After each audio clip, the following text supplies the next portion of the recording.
Welcome to Matters Financial and Geopolitical from a Frontier. Hope the weekend was good. Let me start with a photograph of a building next door to me. This is a Chinese investment into real estate here in Nairobi. They're called AVIC, and why it came to mind was because we've seen a lot of analysis around Chinese FDI into Africa, and I'm not sure whether the data is capturing this scale of investment. And you should get a sense of it. I mean, it's not anywhere near complete. Macro thoughts. Wow, the description of Brexit by an Irish Times reader is one of the most cutting I've ever seen. Have a read. Home thoughts, a beautiful sunset at Milgis River in northern Kenya, that's from Lepalai. A backlit oryx photographed in Namibia, that's by Will B.L. And this is a painting by Don Keenan, The Time-Traveling Elephants, which shows elephant families marching through time to a place where humans aren't endangering their existence. And final home thought, this caught my attention from Swit Baby D. So basically, we are all going to hell in other people's religions. This is a photograph of the meeting between the president and Raila Odinga on Friday ahead of the Tillerson visit. This photograph was taken by Sarah Kimani of SABC News.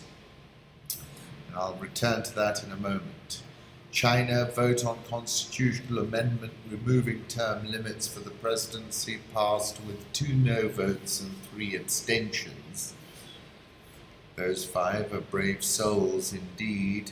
Today's photo of the day, Chinese President Xi Jinping casts his vote for a constitutional amendment to abolish presidential term limits. That's by Andy Wong. My piece on the 5th of March was Xi Jinping, President for Life. As China ushers in potentially lifelong rule for Xi, one of Weibo's top hashtags right now is whether it's okay to eat cup noodles on high-speed trains. That's Teping Chen.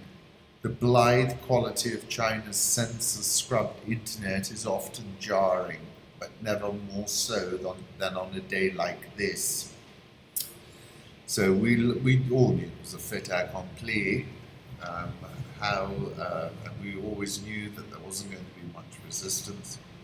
The question is, what does Xi Jinping himself take that endorsement to mean in terms of his ability to maneuver and act? The deal with North Korea is very much in the making and will be, if completed, a very good one for the world. Time and place to be determined, tweeted Trump. Sudden impulsive decision leaving South Koreans. Trump was meeting with stunned Trump on Kim talks. Tell him yes. That's via the Wall Street Journal and Howard French. This is a cartoon from the Sunday Times of this proposed Trump-Kim summit meeting. The South Korean won is the best performing Asian currency since the middle of February, not difficult to see why.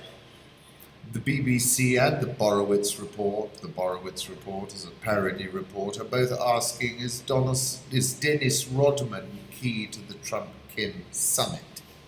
Interestingly, North Korea's Kim Jong-un joked about his bad image abroad, South Korean officials say. The young ruler showed he was aware of his unfavorable international image. President Trump branded him Little Rocket Man at a speech to the United Nations General Assembly in September and referenced the North Korean leader's height and weight in a tweet in November and joked lightheartedly about it, South Korean officials told Reuters on condition of anonymity.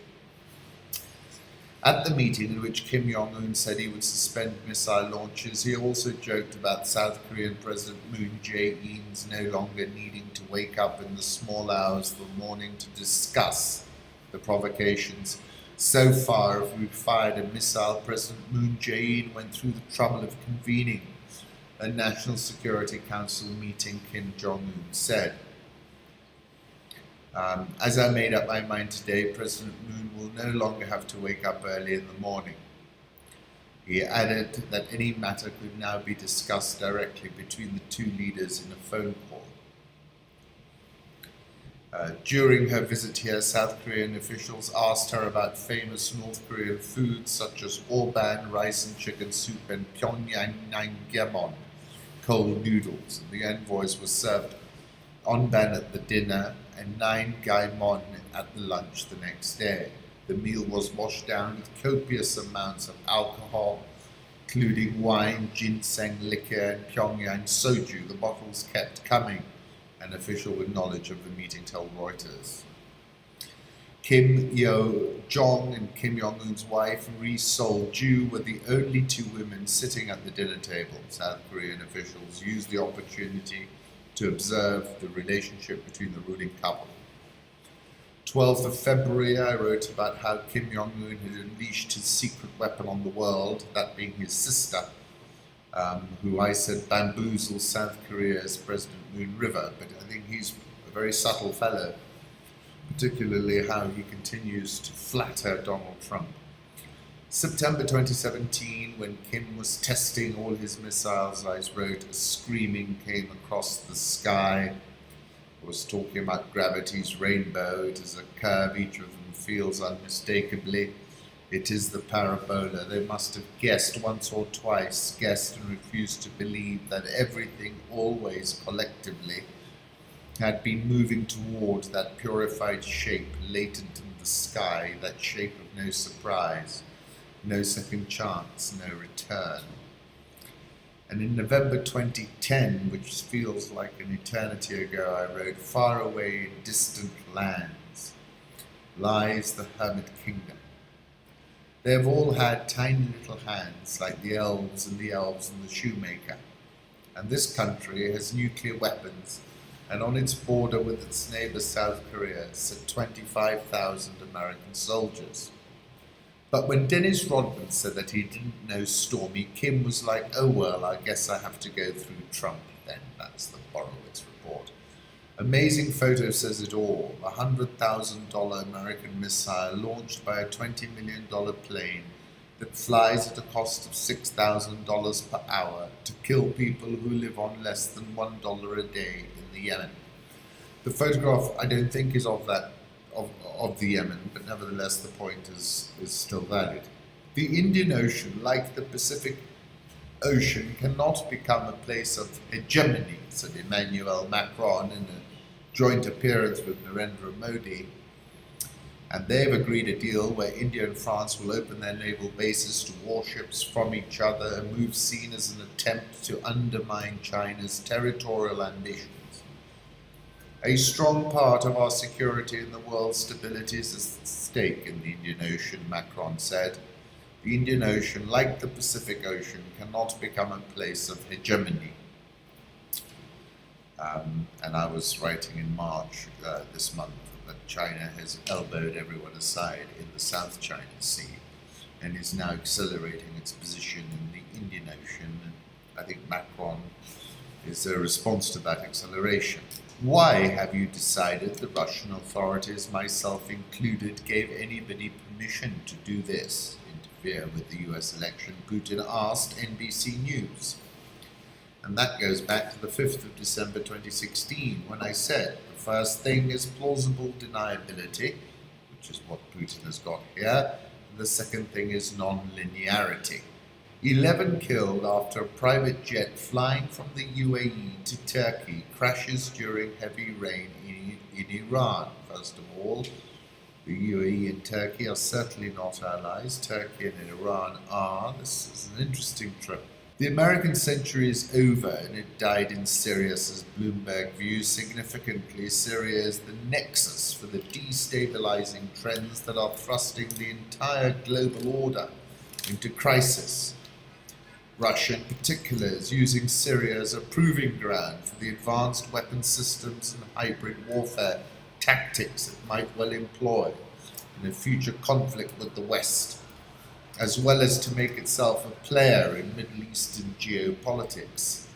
From Ukraine to the South China Sea, great power frictions are again the global norm, and Syria has as good a claim as any location to be the cockpit of that rivalry.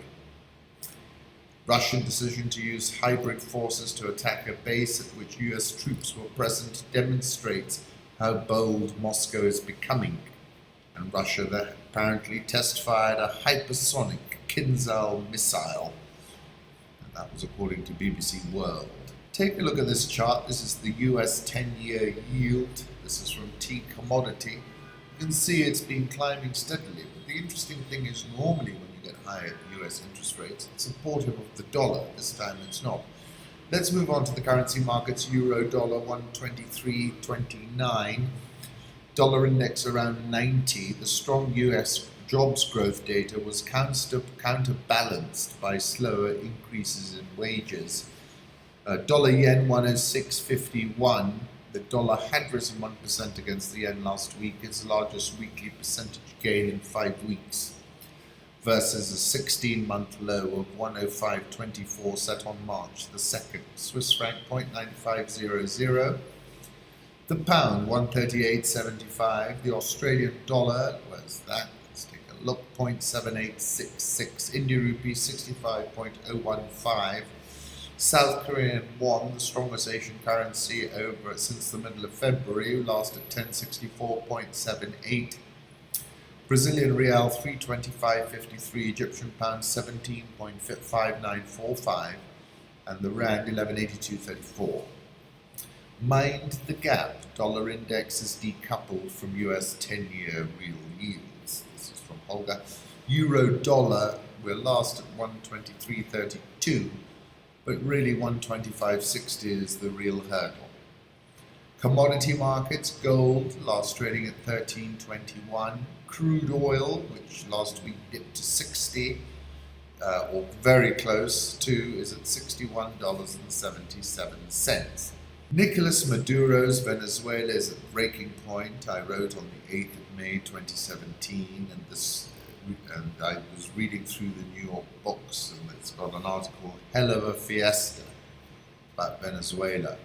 Venezuela's economy, the economist Ricardo Hausmann wrote in a recent study, is suffering a collapse that is unprecedented in the Western world. Between 2013 and 2017, the country's national and per capita GDPs contracted more severely than those of the US did during the Great Depression, and more than those of Russia, Cuba, and Albania did after the fall of communism. Caracas is now the most dangerous city on the planet. All this is happening in a country that has one of the largest oil reserves in the world. Maduro had a messiah before Chavez, the famous Indian guru Sai Baba, credited by his followers with magic powers. He and his wife spent some time at Sai Baba's ashram in India. The connection with Sai Baba explains his frequent wearing of orange tunics, his Indian-style greeting with closed hands raised before his face, and his superstitious conviction of being protected by some superior power. I am Chavez, Maduro said shortly before his leader died, but although he spoke like Chavez, he was certainly not. Sub-Saharan Africa, concerns in Washington are growing amid reports that China is poised to gain control of a major commercial port on the Horn of Africa. This is Djibouti port. This is after the government of Djibouti basically nationalized or took it back from Dubai ports. If the Chinese took over that port, then the consequences could be significant. The Djibouti government currently relies heavily on investment capital from China. To date, China has provided more than $1.4 billion in infrastructure funding, equivalent to 75% of Djibouti's GDP, according to a 2018 report from the Center for Global Policy Development. In a separate hearing Wednesday before the House Appropriations Committee, the U.S. Navy Secretary Richard Spencer accused Beijing of weaponizing capital. saying China is making loans, grants, or aid to finance the infrastructure projects. If the debtor fails to make payments, the asset owner comes and reclaims it and says, "These are now ours." They're buying airfields and ports to extend their reach, Nellis said. They want to win without a fight. Sri Lanka, of course, which gorged on Chinese debt, has had to disgorge the Hambantota port. Congo's Kabila signs into law a new mining code, royalties on cobalt, a vital component in electric car batteries, could increase fivefold to 10% if the government designates the metal as strategic substance. The law also introduces a windfall profits tax. Congo's central bank says its economy is stabilizing. The bank said the economy grew 3.7% last year, revising its figure from a previous estimate of 3.5%. Bank expects year-end inflation about 38%, down slightly from last year's 47%, and the franc currency continues to lose value against the dollar. Government hopes to increase revenues from the mining sector following President Kabila's announcement on Wednesday that he would sign a revision to the country's mining code that raises taxes and royalties on investors. Tune out the bad news about Africa and chase lucrative investments. Interesting article in Business Live. Africa's population explosion is a ticking time bomb, says the African Development Bank's governors. 13% of the world's population is estimated to live in sub-Saharan Africa today. That number is projected to more than double by 2050, or 36% of the world's population could live in the region by 2100. It's very binary. It's a demographic dividend, but it could just as well metasize into a demographic time bomb. South African all shares minus 0.56% this year. Dollar versus rand, we're back at 11.82. I still think we're going to see 11. Egyptian pound 17.5945. Nigerian all share up 12.88% year to date. Ghana Stock Exchange coming off the boil now, but still up, an eye-catching 25.85% this year. This is a photograph by the photojournalist Chris Hondros of Joseph Duo, a Liberian militia commander, exulting after firing a rocket-propelled grenade at rebel forces in July 2003 in Monrovia. In this photograph, a lion is on his rock, photographed in Uganda by Will B.L. It's better to have a few viable banks than dozens of failing banks, President Magufuli said on Friday. I will not give any money to failing banks, he also said. On that note, this is a photograph of Dar es Salaam. Let's move on to Kenya. Secretary Tillerson is seen at a wreath-laying ceremony at the August the 7th Memorial Park in Nairobi in this photograph released by the State Department, honoring those who were lost and injured in the 1998 U.S. Embassy terrorist bombing. My piece over the weekend is called The Rapprochement. In international relations, a rapprochement, which comes from the French word rapprocher, to bring together, is a re-establishment of cordial relations as between two countries. In the political scene of an individual country, rapprochement means the bringing together of diverse political factions. Friday's rapprochement between President Uhuru Kenyatta and His Excellency Raila Odinga, which took place on the steps of Harambee House and which flashed across our TVs and across the world, carried many loaded meanings. Of course, the timing of the rapprochement was coincident with the arrival of the U.S. Secretary of State Rex Tillerson in Nairobi and spoke to a U.S. influence. I told Reuters the U.S. should not be dismissed or discounted. They have successfully engineered this. Agwambo has always been an enigmatic and mercurial politician. I recall watching Raila Odinga cast his vote in Langata in 2007, and it reminded me of a visit I had made to Ajmer.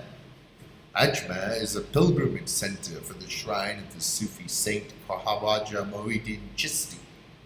Baba, Baba, Baba, the crowd chanted, and I remember thinking to myself, This is not politics, this is something else.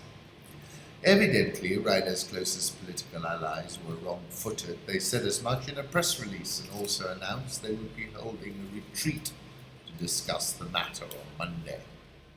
In fact, this pivot caught both sides' supporters off guard. Some hardcore supporters, and most had hardened their positions, combusted, and others began their own pivots in plain sight and as soon as it was politically decent. President Kenyatta said democracy is not, as has often been said, an end in itself. It is just a process by which the will of the people is heard. But the national good, the national interest must always prevail over those elections. Raila said the dissent, and this has become subject to much debate, but it was predominantly reported as dissent, D-I-S-S-E-N-T. But then some folks started calling it decent, as in D-E-S-C-E-N-T. I was referencing dissent and saying dissent has been a significant weight on the economy. Marshall McLuhan said politics will eventually be replaced by imagery. The politician will only be too happy to abdicate in favor of his image because the image will be much more powerful than he could ever be. The image, the language of Friday's meeting has effectively lanced the political boil. It is a singular political outcome and the president should be commended for seizing it. There are no passengers on spaceship Earth, Kenya. We are all crew, Marshall McLuhan again.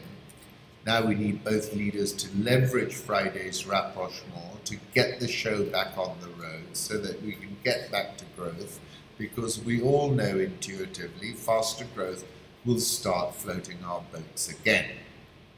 If you look at Kenya Inc.'s history over the last 25 years, it's been the politics that has weighed on our economy.